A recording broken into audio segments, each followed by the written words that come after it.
प्रेम से बोलिए विष्णु भगवान की जय। आप सभी का दिन शुभ हो। आज दिनांक है 14 जनवरी और दिन है बुधवार और माघ मास के कृष्ण पक्ष की एकादशी तिथि है। आज ब्रह्म मुहूर्त सुबह लगभग 5:27 से लेकर 6:21 तक रहेगा। सूर्योदय होगा सुबह 7:14 पर और सूर्यास्त होगा शाम 5:45 पर। और आज राहु काल दोपहर 12:35 से 1:56 तक रहेगा।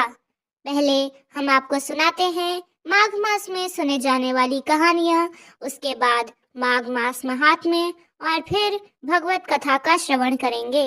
तो आइए सुनते हैं माघ मास में कहानी। बहुत समय पहले की बात है कि एक साहूकार का नया नया विवाह हुआ था। उसकी पत्नी अपने मायके गई हुई थी। नया नया विवाह था, नई नई उमंग थी। साहूकार का परिवार भी कुछ खास बड़ा नहीं था। जो वे रिश्तेदार थे उनके घर बहुत दूर थे। अब साहूकार को अकेलापन खाए जा रहा था। उससे रहा नहीं गया तो वह वहां जा पहुंचा अपनी ससुराल। ससुराल में उसकी खूब आवभगत हुई। अगले ही दिन साहूकार ने कह दिया कि विदाई की तैयारी कर लीजिए, हमें निकलना है। अब संयोगवश वह दिन था बुधवार का। सास ससुर ने अपने दामाद को समझाने का प्रयास किया कि बेटा, आज बुधवार का दिन है, इस दिन बेटी की विदाई करने नहीं चाहिए। बेटी की विदाई तो क्या, किसी भी शुभ कार्य के लिए यात्रा पर जाना बुधवार के दिन शुभ नहीं माना जाता। लेकिन साहूकार नहीं माना और कहा कि मैं इन सब बातों को नहीं मानता, आप हमें जाने का आशीर्वाद दीजिए। अब अपने दामाद के आगे सास ससुर की भला कहाँ चलने वाली थी। मन मनूस करके तैयारी करनी पड़ी। बेटी की विदाई कर दी गई। आगे चलते चलते रास्ते में साहूकार की पत्नी को जोर से प्यास लगी। साहूकार जैसे ही पानी लेने के लिए गया तो और जब पानी लेकर वापस लौटा तो देखकर हैरान रह गया। उसने देखा कि उसकी ही हमशक्ल कोई व्यक्ति गाड़ी में पटनी के बगल में बैठा हुआ है। उसकी पत्नी भी एक शक्ल के दो दो व्यक्तियों को सामने देखकर परेशानी में पड़ गई कि उसका पति कौन सा है। जैसे कि साहूकार ने पत्नी के पास बैठे व्यक्ति से पूछा कि वह कौन है, तो पलटकर उसने जवाब दिया कि भैया, मैं तो उस नगर का साहूकार हूँ और अपनी पत्नी को लेकर जा रहा हूँ। तुम बताओ तुम कौन हो और मेरी पत्नी पर तुम अपना अधिकार क्यों जमा रहे हो। ऐसे बहस करते करते दोनों में विवाद पड़ गया। विवाद को देखते हुए राज्य के सिपाही वहां पहुंचे और साहूकार को पकड़ लिया। अब सिपाही भी चक्कर में पड़ गए कि दोनों की शक्ल सूरत तो एक समान है। उन्होंने साहूकार की पत्नी से ही पूछा कि बताओ, इसमें से तुम्हारा पति कौन सा है। अब बेचारी भला वह क्या जवाब देती। तब साहूकार ने हाथ जोड़ लिए और भगवान से विनती की कि हे भगवान, आपकी क्या माया है। तभी आकाशवाणी हुई कि मूर्ख, याद कर, कुछ समय पहले तूने ही अपने सास ससुर की आज्ञा न मानकर भगवान बुद्ध का अपमान किया और बुधवार के दिन तू अपनी पत्नी को लेकर चल पड़ा, जबकि तुझे इस दिन नहीं जाना चाहिए था। यह स्वयं बुद्धदेव है जो तुम्हें सबक सिखाने के लिए तुम्हारे वेश में है। तब साहूकार ने सच्चे मन से क्षमा मांगी और भविष्य में कभी ऐसा न करने का वचन भी दिया और बुधवार को नियम पूर्वक व्रत पालन करने का संकल्प लिया। तब जाकर साहूकार के रूप में प्रकट हुए बुद्ध देवता अंतर्ध्यान हो गए और साहूकार अपनी पत्नी को घर ले जा सका। इस घटना के बाद साहूकार और उसकी पत्नी दोनों नियमित रूप से बुधवार का व्रत का पालन करने लगे। मान्यता यह है कि जो भी इस व्यक्ति इस कथा को कहता है, सुनता है या पढ़ता है, उसे बुधवार के दिन यात्रा करने पर कोई दोष नहीं लगता और समस्त दुखों को और सुखों की प्राप्ति होती है। बुध ग्रह की शांति और सर्व सुख के इच्छुक स्त्री और पुरुष बुधवार के दिन इस व्रत को कर सकते हैं।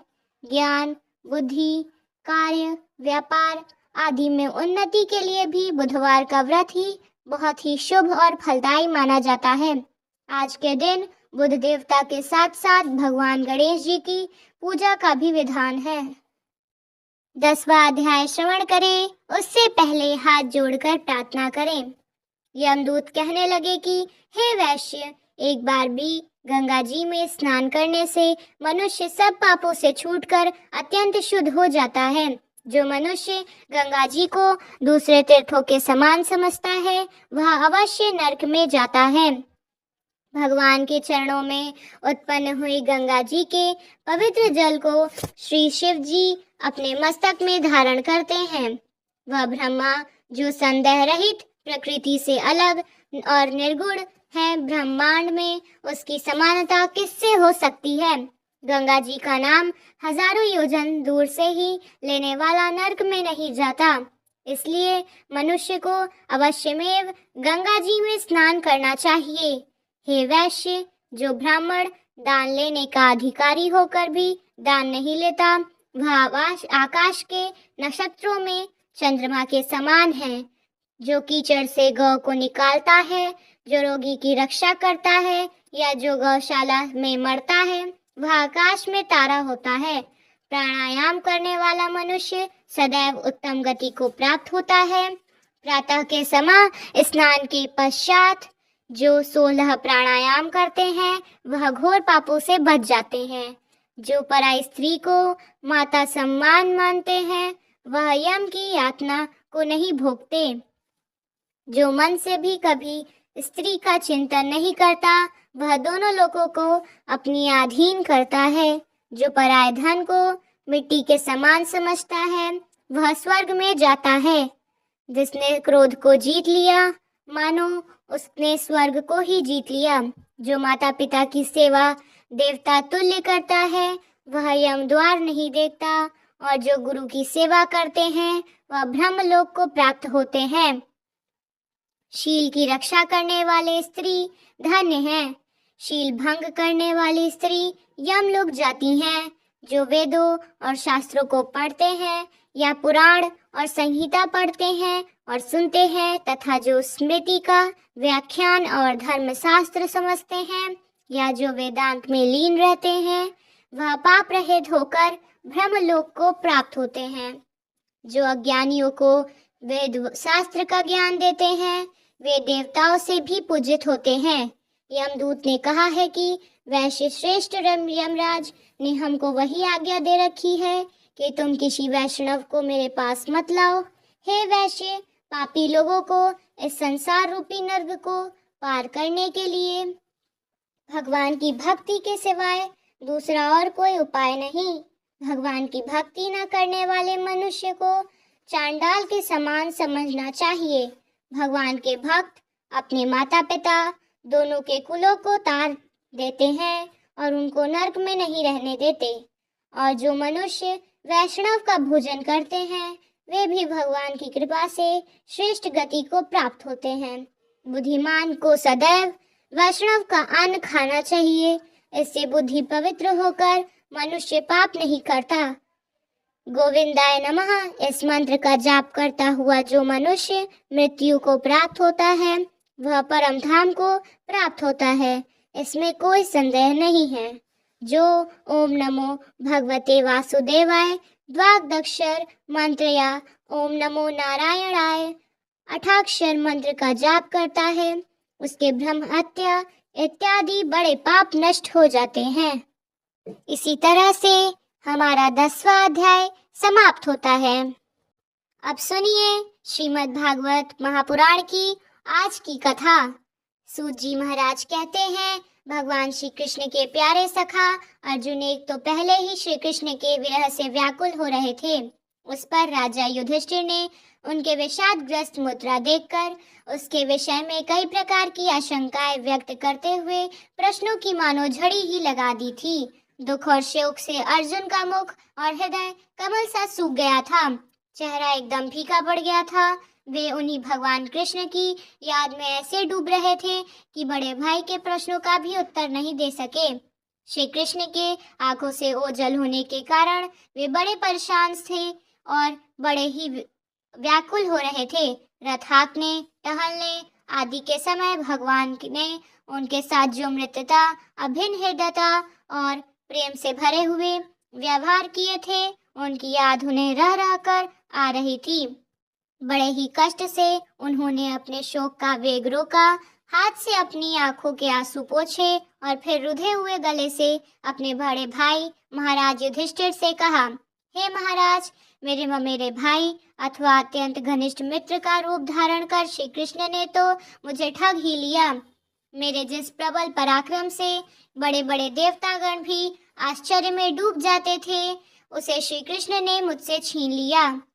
जैसे यह शरीर प्राण से रहित होने पर मृतक कहलाता है, वैसे ही उनके क्षण भर से वियोग से यह संसार मुझे अब अप्रिय दिखने लगा है। उनके आश्रय से द्रौपदी स्वयंवर में राजा द्रुपद के घर आए हुए कामनोत्म राजाओं का तेज मैंने धारण कर लिया। धनुष और पर बार चढ़ाकर मैंने मछली की आंख को भेद लिया और इस प्रकार द्रौपदी को प्राप्त किया था। और उनके साथ से मैंने समस्त देवताओं के साथ इंद्र को अपने बल से जीतकर अग्निदेव को उनकी तृप्ति के लिए खांडव वन का दान कर दिया और मैं दानव के निर्माण की हुई अलौकिक कला कौशल से युक्त मायामयी सभा प्राप्त की और आपके यज्ञ में सब ओर से आकर राजाओं ने अनेक प्रकार के भेंट समर्पित की। 10,000 हाथियों की शक्ति और बल से संपन्न आपके इन छोटे भाई भीमसेन ने उन्हीं की शक्ति से राजाओं के सिर पर पैर रखने वाली अभिमानी जरासंध का वध किया था। इसके पश्चात उन्हीं भगवान ने उन बहुत से राजाओं को मुक्त किया जिनको जरासंध ने महाभैरव यज्ञ में बलि चढ़ाने के लिए बंदी बना रखा था। उन सभी राजाओं ने आपके यज्ञ में अनेकों प्रकार के उपहार दिए थे। महारानी द्रौपदी राजसूय यज्ञ के महान अभिषेक से पवित्र हुई और उनको सुंदर केशों और जिनके दुष्टों से भरा सभा में छूने का साहस किया था, बिखेर कर और आंखों में आंसू भरकर श्री कृष्ण से प्रार्थना की थी। तब उन्होंने उसके सामने उसकी घोर अपमान का बदला लेने की प्रतिज्ञा करके उन दोनों की स्त्रियों की ऐसी दशा कर दी थी, वे विधवा हो गई थीं और उन्होंने अपने केश अपने हाथ से खोलने पड़े। वनवास के समय हमारी वैरी दुर्योधन के षड्यंत्र से 10,000 शिष्यों को साथ बैठाकर भोजन कराने वाले महर्षि दुर्वासा ने हमें दो स्तर संकट में डाल दिया था। उस समय उन्होंने द्रौपदी के पात्र में बची हुई शाक की एक पत्ती का ही भोग लगाकर हमारी रक्षा की थी। उनके ऐसा करते ही नदी में स्नान करती हुई मुनि मंडली को ऐसा प्रतीत हुआ मानो उनकी तो क्या बात ही है कि सारी त्रिलोकी ही प्राप्त हो गई हो। और उनके प्रताप से मैंने युद्ध में पार्वती जी सहित भगवान शंकर को भी आश्चर्य में डाल दिया तथा उन्होंने मुझको अपना पशुपात नाम अस्त्र दिया। साथ ही दूसरे लोकपालों ने भी प्रसन्न होकर अपने अपने अस्त्र मुझे दिए और तो मैं उनकी कृपा में इस शरीर से स्वर्ग में गया और देवराज इंद्र की सभा में उनके बराबर आधे आसन पर बैठने का सम्मान भी मैंने प्राप्त किया। श्री कृष्ण के आग्रह से जब मैं स्वर्ग में कुछ ही दिनों तक रह गया तब देवराज इंद्र के साथ समस्त देवताओं ने मेरी इन्हीं गांडव धारण करने वाली भुजाओं का निवात कवच आदि दैत्यों को मारने के लिए आश्रय लिया था। हे महाराज, यह सब जिनकी महती कृपा का फल है, उन्हीं पुरुषोत्तम भगवान कृष्ण ने आज मुझे ठग लिया। महाराज, कौरवों की सेना भीष्म, द्रोण आदि अजय महात्मस्यों से पूर्ण अपार समुद्र के समान दुस्तर थी, परंतु उनका आश्रय ग्रहण करके अकेले ही रथ पर सवार होकर मैं उससे पार कर गया। उन्हीं की सहायता से आपको याद होगा मैंने शत्रुओं से राजा विराट का सारा गोधन तो वापस ले लिया था, साथ ही उनके सिर पर चमकते हुए मणिमय मुकुट और अंगों के अलंकार तक छीन लिए थे। हे भ्राता श्री, कौरवों की सेना भीष्म, कर्ण, द्रोण, शल्य और अन्य बड़े बड़े राजाओं क्षत्रिय वीरों के रथों से शोभायमान थी। उनके सामने मेरे आगे आगे चलकर वे अपनी दृष्टि से ही उन महारथी युद्धपतियों की आयु, मन, उत्साह और बल को छीन लिया करते थे। द्रोणाचार्य, भीष्म, कर्ण, भूरिश्रवा, सुशर्मा, शल्य, जयद्रथ और बहिर्के आदि वीरों ने मुझ पर अपने कभी न चूकने वाले अस्त्र चलाए थे, परंतु जैसे हिरण्यकश्यप आदि दैत्यों के अस्त्र शस्त्र भगवत भक्त प्रहलाद का स्पर्श नहीं कर पाते थे, ठीक वैसे ही उनके शस्त्रास्त्र मुझे तक छू नहीं पाए। कि श्री कृष्ण के भुजदंडों की छत्र छाया में रहने का ही प्रभाव था। श्रेष्ठ पुरुष संसार से मुक्त होने के लिए जिनके कारण चरण चमलों का सेवन करते हैं, अपने आप तक को दो डालने और भगवान को मुझ दुभर्ती ने सारथी तक बना डाला। आज जिस समय मेरे घोड़े थक गए थे और मैं रथ से उतरकर पृथ्वी पर खड़ा था, उस समय बड़े बड़े महारथी शत्रु भी मुझ पर प्रहार न कर सके, क्योंकि श्री कृष्ण के प्रभाव से उनकी बुद्धि मारी गई थी। हे महाराज माधव के उन्मुक्त और मधुर मुस्कान से युक्त विनोद भरे और हृदय स्पर्शी वचन और उनके मुझे पार्थ, अर्जुन, सखा, गुरुनंदन आदि कहकर मुझे पुकारना मुझे याद आने पर हृदय में उथल पुथल मचा देते हैं। सोने, बैठने, टहलने और अपने संबंध में बड़ी बड़ी बातें करने और भोजन आदि करने के समय तो हम प्रायः एक साथ ही रहा करते थे। किसी किसी दिन तो मैं उन्हें व्यंग से कह बैठता, मित्र तुम तो बड़े सत्यवादी हो।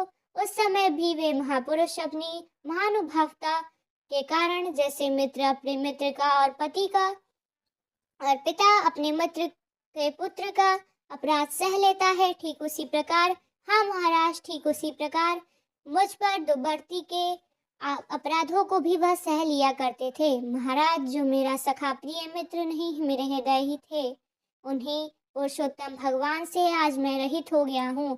भगवान की पत्नियां को द्वारका से अपने साथ ला रहा था, परंतु रास्ते में दुष्ट गोपों ने मुझे एक अबला की भांति मुझे हरा दिया और मैं उनकी रक्षा कर नहीं पाया। वही श्री कृष्ण तो मेरा गांडीव धनुष है, वही मेरे बाण है, वही रथ है, वही घोड़े हैं और वही मैं रथी अर्जुन भी हूँ, जिसके सामने बड़े बड़े लोग सिर झुकाया करते थे। श्री कृष्ण के बिना यह सब एक ही क्षण में नहीं के समान सार शून्य हो गया। ठीक उसी तरह जैसे भस्म में डाली हुई आहुति, कपट भरी सेवा और उसर में बोया हुआ बीज व्यर्थ जाता है। हे राजन, आपने द्वारकावासी जिन सुध हृदय संबंधियों की बात पूछी है, वे ब्राह्मणों के शापवश मोहग्रस्त हो गए हैं और वाणुरी मदिरा के पान से मदद होकर अजनबियों की भांति आपस में ही एक दूसरे से भिड़ रहे हैं और घूसों से मारपीट करके सब के सब नष्ट हो गए हैं। उनमें से केवल 4-5 ही बचे हैं। वास्तव में यह सर्वशक्तिमान भगवान की ही लीला है कि संसार के प्राणी परस्पर दूसरे का पालन पोषण भी करते हैं और एक और दूसरी को मार डालते हैं।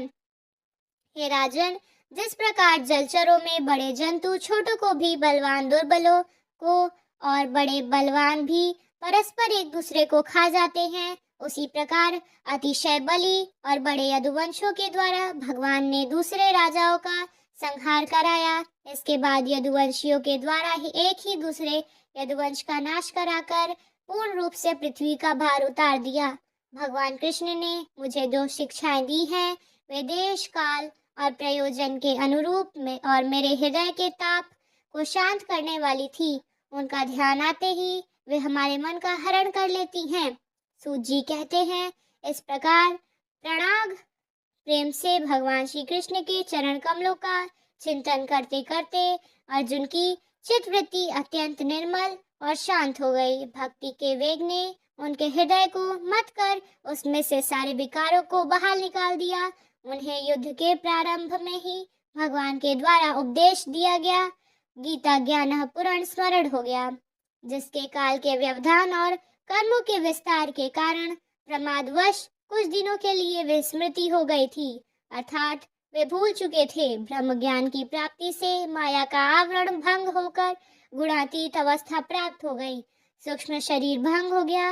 वे शोक और जन्म मृत्यु के चक्र से सर्वथा मुक्त हो गए। भगवान के स्वधाम गमन और यदुवंश के संहार का वृत्तांत सुनकर निश्चल मति युधिष्ठिर ने स्वर्गारोहण का निश्चय किया। कुंती ने भी अर्जुन के मुख से यदुवंशों के नाश और भगवान के स्वर्गधाम गमन की बात सुनकर अनन्य भक्ति से अपने हृदय को भगवान श्री कृष्ण में लगा दिया और सदा के लिए इस जन्म मृत्यु रूप संसार से अपना मुंह मोड़ लिया। भगवान श्री कृष्ण ने लोक दृष्टि में जिन यादव शरीर से पृथ्वी का भार उतारा था उसका वैसा ही परित्याग कर दिया, जैसे कोई कांटे से कांटा निकालकर फिर दोनों को ही फेंक देता है। भगवान की दृष्टि में तो दोनों ही समान थे। जैसे वह एक नट के समान मत्स्य आदि रूप धारण करते हैं और फिर उनका त्याग कर देते हैं, वैसे ही उन्होंने जिस यादव शरीर से पृथ्वी का भार दूर किया था उसे भी त्याग दिया। जिनकी मधुर लीलाएं सुनने लायक है, उन भगवान श्री कृष्ण ने जब अपने मनुष्य के इस शरीर का पृथ्वी पर परित्याग कर दिया, उसी दिन विचारहीन लोगों को अधर्म में फंसाने वाला कलयुग आधम का महाराज युधिष्ठिर से कलयुग का फैलना छिप नहीं रहा पाया। उन्होंने देखा कि देश में, नगर में, घरों में, प्राणियों में लोभ, असत्य, छल, हिंसा आदि अधर्मों की बढ़ोतरी हो गई है। तब उन्होंने महाप्रस्थान करने का निश्चय कर लिया। उन्होंने अपने विनय पुत्र परीक्षित को, जो कि गुणों में ही उनके समान था, समुद्र से घिरी हुई पृथ्वी के सम्राट पद पर हस्तिनापुर में अभिषेक किया। उन्होंने मथुरा में सूरसेन अधिपति स्वरूप के रूप में अनिरुद्ध पुत्र व्रज का अभिषेक किया। इसके बाद समर्थ युधिष्ठिर ने प्रजापत्य यज्ञ करके आहनीय आदि अग्नियों को अपने में लीन कर दिया। अर्थात गृहस्थ आश्रम के धर्म से मुक्त होकर उन्होंने संन्यास ग्रहण कर लिया। युधिष्ठिर ने अपने वस्त्राभूषण आदि वहीं पर छोड़ दिए और ममता और अहंकार से रहित होकर अपने समस्त बंधन भी काट डाले। उन्होंने दृढ़ भावना से वाणी को मन को और मन को प्राण में और प्राण को अपान में और अपान की इस क्रिया के साथ मृत्यु में और मृत्यु को पंचभूत में शरीर में लीन कर लिया। इस प्रकार शरीर को मृत्यु रूप अनुभव करके उन्होंने इसे त्रिगुण में मिला दिया। त्रिगुण को मूल प्रकृति में, सर्वकार रूपा प्रकृति को आत्मा में और आत्मा को अविनाशी ब्रह्म में विलीन कर दिया। अब उन्हें यह अनुभव होने लगा था कि यह संपूर्ण दृश्य प्रपंच ब्रह्म स्वरूप है। इसके पश्चात उन्हें शरीर पर चीर वस्त्र धारण कर लिया, अन्न का जल त्याग कर दिया, मौन ले लिया और केश खोलकर बिखेर लिए। वे अपने रूप को ऐसे दिखाने लगे कि जैसे कोई जड़ उन्मत्त या पिशाच हो। फिर वे बिना किसी की राह देखे हुए बहरे की तरह बिना किसी की बात सुने घर से निकल पड़े, हृदय में उस पर ब्रह्म का ध्यान करते हुए जिसको प्राप्त करके फिर कभी वापस लौटना नहीं होता।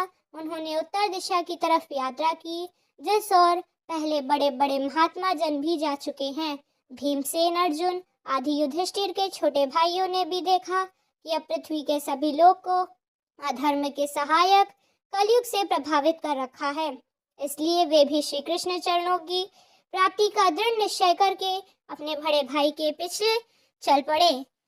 उन्होंने जीवन के सभी लाभ भली भांति प्राप्त कर लिए थे, इसलिए यह निश्चय करके कि भगवान श्री कृष्ण के चरण कमल ही अब हमारे परम पुरुषार्थ हैं, उन्होंने हृदय में धारण कर लिया। पांडवों के हृदय में भगवान श्री कृष्ण के चरण कमलों के ध्यान से भक्ति भाव उमड़ आया। उन्हीं की बुद्धि सर्वथा शुद्ध होकर भगवान श्री कृष्ण के उस सर्वोत्कृष्ट रूप में अनन्य भाव में स्थिर हो गई, जिसमें निष्पाप पुरुष ही स्थिर हो पाते हैं।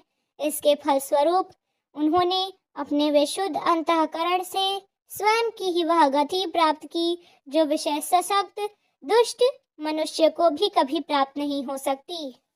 संयमी और श्री कृष्ण के प्रेमावेश में मुक्त भगवान विनयमय विदुर जी ने भी अपने शरीर को प्रभास क्षेत्र में त्याग दिया। उस समय उन्हें लेने के लिए आए हुए पितरों के साथ वे अपने लोक अर्थात यमलोक को चले गए। द्रौपदी ने देखा कि अब पांडव लोग निरपेक्ष हो गए हैं, तब वे अनन्य प्रेम भगवान से श्री कृष्ण का चिंतन करके उन्हें ही प्राप्त हो गए। भगवान के प्यारे भक्त पांडवों के महाप्रयाण की इस परम पवित्र और मंगलमय कथा जो पुरुष श्रद्धा से सुनता है और वह निश्चय करता है कि भगवान की भक्ति और मोक्ष प्राप्त करता है। जुओं के खेल से जब सभी पांडव हार गए तब वे अपना राजपाट भी हार चुके थे। ऐसे में उन्हें 12 वर्ष का वनवास और 1 वर्ष का अज्ञातवास भी काटना पड़ा। जब भी पांडव वनवास को जाने लगे तो राजा धृतराष्ट्र ने विदुर जी से पूछा, पांडव किस प्रकार वन में जा रहे हैं, मुझे इसका वर्णन सुनाओ। तब विदुर जी ने धृतराष्ट्र को बताया कि हे महाराज धर्मराज युधिष्ठिर अपनी आंखें बंद किए हुए हैं, कहीं उनकी क्रोधपूर्व आंखों के सामने पड़कर कौरव भस्म न हो जाएं। और भीम अपनी मजबूत बाहें फैलाकर दिखाते जा रहे हैं, समय आने पर मैं अपने बाहुबल से कौरवों का नाश कर दूंगा। अर्जुन धूल उड़ाते हुए चल रहे हैं और यह इस बात का संकेत है कि वे युद्ध के समय ऐसे ही बाण वर्षा करेंगे। और वन को जाते हुए सहदेव ने अपने मुंह पर धूल मल रखी है जिससे कोई उनका चेहरा न देख पाए, और नकुल ने तो अपने सारे शरीर पर ही धूल मल ली है। महाराज, इसका अर्थ है कि नकुल चाहते हैं कि मेरा सहज और सुंदर रूप देखकर कहीं स्त्रियां मोहित न हो जाएं। और द्रौपदी केवल एक ही वस्त्र पहने केश खोलकर रोते हुए जा रही है। उन्होंने चलते समय कहा कि जिनके कारण मेरी यह दुर्दशा हुई है उनकी स्त्रियां भी आज से 14 वर्ष के बाद अपने परिवारजनों की मृत्यु से दुखी होकर ठीक इसी प्रकार हस्तिनापुर में प्रवेश करेंगी। वनवास की पहली रात पांडवों ने गंगा नदी के तट पर प्रमाण नामक बड़े बरगद के पेड़ के पास बिताई। जब सुबह हुई तो पांडव वन के अंदर आने जाने लगे। तब साथ में उनके बहुत से ब्राह्मण भी साथ हो गए। यह देखकर धर्मराज युधिष्ठिर को ब्राह्मणों के भरण पोषण को चिंता सताने लगी। तब धौम्य ऋषि ने युधिष्ठिर से कहा कि आप सूर्य देवता की पूजा कीजिए। इस प्रकार धर्मराज युधिष्ठिर ने पूरी विधि विधान से और श्रद्धा से विश्वास के साथ भगवान सूर्य की पूजा की। भगवान सूर्य ने भी उनकी तपस्या से प्रकट होकर एक तांबे का बर्तन जो कि अक्षय पात्र था उसे दिया और कहने लगे कि तुम्हारी रसोई में जो कुछ भी फल मूल शाक आदि 4 प्रकार की भोजन सामग्री तैयार होगी वह तब तक खत्म नहीं होंगी जब तक द्रौपदी परोसती रहेगी। इस प्रकार पांडव वन को चले हुए और समय आने पर धर्मराज युधिष्ठिर ने अक्षय पात्र से ब्राह्मणों को भी भोजन करवाया और दुर्वासा ऋषि के श्राप से भी वह बच गए थे। जब पांडव वन में जा रहे थे तब उससे पहले भगवान श्री कृष्ण ने उन्होंने कहा, हे प्रभु, अभी तो द्वापर युग का अंतकाल चल रहा है, कृपया आप हमें बताइए कि आने वाले कलयुग में कलिकाल की गति क्या और कैसी होगी। तब भगवान श्री कृष्ण उनसे कहने लगे कि अभी तुम 5 भाई वन में जाओ और वहां जाकर जो कुछ भी दिखे वह आकर मुझे बताओ, तब मैं उसका प्रभाव तुम्हें बताऊंगा। अब जब 5 भाई वन में रहने लगे तो एक बार 4 भाई अलग अलग दिशाओं में वन के भ्रमण के लिए निकले। 5 भाई ने वन में जो देखा उसे देखकर वह हैरान रह गए। धर्मराज युधिष्ठिर जो की भ्रमण पर थे तो उन्होंने एक जगह पर देखा कि किसी हाथी की 2 सूंड हैं। अर्जुन ने जब दूसरी दिशा में जाकर देखा तो उन्होंने देखा कि कोई पक्षी है और उस पक्षी के पंखों पर वेद की ऋचाएं लिखी हुई हैं और पक्षी मुर्दे का मांस खा रहा है। भीम ने जंगल में देखा कि वह भी बड़ा आश्चर्यजनक था। उन्होंने देखा कि एक गाय ने बछड़े को जन्म दिया। जन्म के बाद वह गाय बछड़े को इतना चाट रही है कि बड़ा लहूलुहान हो गया है। अब सहदेव भी भ्रमण पर थे। उन्होंने जो देखा कि 7 कुएं हैं और उसके आसपास के कुएं में पानी तो है किंतु बीच का कुआं खाली है। बीच का कुआं गहरा है और फिर भी पानी नहीं है। वन में नकुल भी हैरान करने वाली घटना देखी। नकुल ने देखा कि एक पहाड़ के ऊपर से एक बड़ी सी शिला लुढ़कती हुई आ रही है और कितने ही विशालकाय वृक्ष और शिलाओं से टकराकर उनको नीचे गिराते हुए आगे बढ़ जाती हैं। विशालकाय वृक्ष और शिलाएं भी उस शिला को रोक नहीं पाई और अंत में एक अत्यंत छोटे पौधे को स्पर्श करते ही वह शिला स्थिर हो गई। इस प्रकार 5 भाइयों ने जंगल से लौटकर श्री कृष्ण को अपने अपने अनुभव सुनाए। सबसे पहले धर्मराज युधिष्ठिर ने कहा कि हे श्री कृष्ण, मैंने तो पहली बार 2 सूंड वाला हाथी देखा और यह मेरे लिए बड़ा आश्चर्यजनक था। तब श्री कृष्ण जी कहने लगे कि हे धर्मराज, अब तुम कलिकाल को सुनो। कलयुग में ऐसे लोगों का राज होगा जो दोनों ओर से शोषण करेंगे, बोलेंगे कुछ और करेंगे कुछ और। उनके मन में कुछ और होगा और कर्म में कुछ और होगा। ऐसे ही लोगों का राज होगा कलयुग में। इससे पहले तुम राज्य कर लो। धर्मराज युधिष्ठिर के बाद अर्जुन ने कहा कि हे मधुसूदन, मैंने तो जो कुछ भी देखा वह इससे कई ज्यादा आश्चर्यजनक था। मैंने देखा कि एक पक्षी के पंखों पर वेद की ऋचाएं लिखी हुई हैं और वह पक्षी मुर्दे का मांस खा रहा था। इसका यह क्या अर्थ हो सकता है? तब भगवान कृष्ण कहते हैं कि इस प्रकार कलयुग में ऐसे लोग रहेंगे जो बड़े ज्ञानी और ध्यानी कहलाएंगे। वे ज्ञान की चर्चा तो करेंगे, लेकिन उनके आचरण राक्षसी प्रवृत्ति के होंगे। बड़े पंडित और विद्वान कहलाएंगे, किंतु वे यह नहीं देखते रहेंगे कि कौन सा मनुष्य मरे और हमारे नाम अपनी संपत्ति कर जाए।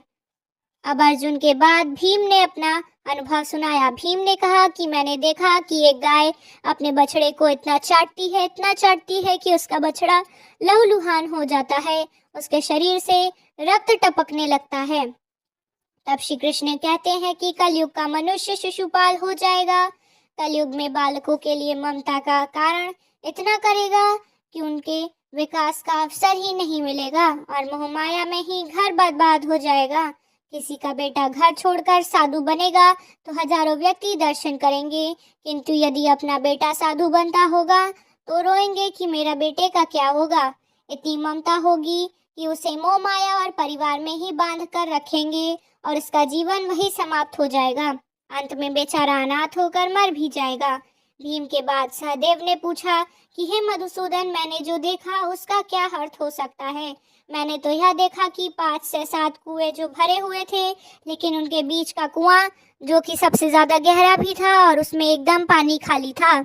ऐसा कैसे संभव हो सकता है? तब श्री कृष्ण कहने लगे कि कलयुग में धना लोग लड़के लड़की के विवाह में, मकान के उत्सव में, छोटे बड़े उत्सवों में जो लाखों रुपए खर्च कर देंगे, परंतु पड़ोस में यदि कोई भूखा प्यासा होगा तो यह नहीं देखेंगे कि उसका पेट भरा है या नहीं।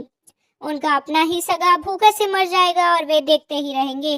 दूसरी ओर मौज मस्ती, मदिरा, मांस भक्षण, सुंदरता और व्यसन में ही पैसे उड़ा देंगे, लेकिन उनके मन में इतनी दया नहीं होगी किसी की रोते हुए की आंसू पोंछ लें। यानी कि कहने का तात्पर्य है कि कलयुग में अन्न के भंडार तो होंगे, लेकिन लोग भूखे से ही मरेंगे।